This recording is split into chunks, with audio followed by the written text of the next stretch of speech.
बिल्कुल, यहाँ एक विस्तारित कहानी प्रस्तुत है। योजक चिन्ह, योजक चिन्ह, योजक चिन्ह। दीवार के पीछे के सपने। यह तस्वीर किसी साधारण निर्माण स्थल की नहीं, बल्कि संघर्ष और सपनों की कहानी है। एक छोटे से गांव के कोने में, जहां अब तक सिर्फ मिट्टी के घर और खुले मैदान हुआ करते थे, अब एक नई इमारत खड़ी हो रही थी। यह इमारत न केवल गांव की शक्ल बदलने वाली थी, बल्कि उन मजदूरों की जिंदगी भी, जो दिन रात मेहनत कर रहे थे। इस तस्वीर के केंद्र में खड़ा है रामू, जिसका बचपन गरीबी और संघर्ष में बीता। रामू ने कभी स्कूल का मुंह नहीं देखा था। उसकी मां ने उसे बचपन में ही सिखा दिया था, बेटा, मेहनत कभी बेकार नहीं जाती।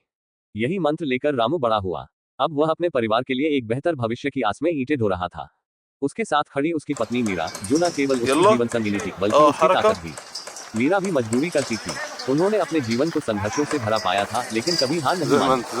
दूसरी तरफ तस्वीर के कोने में खड़ा है शंकर, रामू का सबसे अच्छा दोस्त। शंकर ने भी गरीबी का दंश झेला था, पर वह अपनी हंसी मजाक से सबका मन हल्का कर देता था।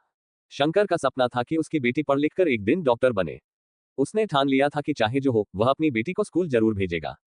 यह निर्माण स्थल उनके लिए सिर्फ ईंट और सीमेंट का ढांचा नहीं था, यह उनकी उम्मीदों का पुल था। उन्हें भरोसा था कि जब यह इमारत खड़ी होगी, तो उनके परिवार के लिए बेहतर कल आएगा। मजदूरों के इस छोटे से समूह में हर कोई अपने अपने सपनों को लेकर जी रहा था। मीना, जो पास ही सीमेंट घोल रही थी, अपने छोटे भाई की शादी के लिए पैसे जोड़ रही थी।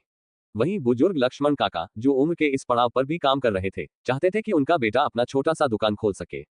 काम के दौरान उन सबके बीच बातचीत होती, चाय के साथ हंसी मजाक चलता। पर जब दोपहर का सूरज सिर पर होता और धूप चुभने लगती, तो उनके माथे पर पसीने की धाराएं ये बताती कि उनके संघर्ष की कहानी कितनी गहरी है। एक दिन जब मीरा का पैर फिसलकर दीवार से नीचे गिरने वाला था, रामू ने तुरंत उसे संभाल लिया।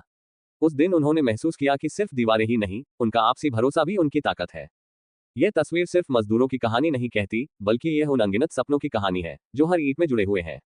जब यह इमारत खड़ी होगी, तो ये सिर्फ गांव को नहीं, उन लोगों की जिंदगी को भी ऊंचा उठाएगी, जिन्होंने इसे अपने खून पसीने से बनाया है।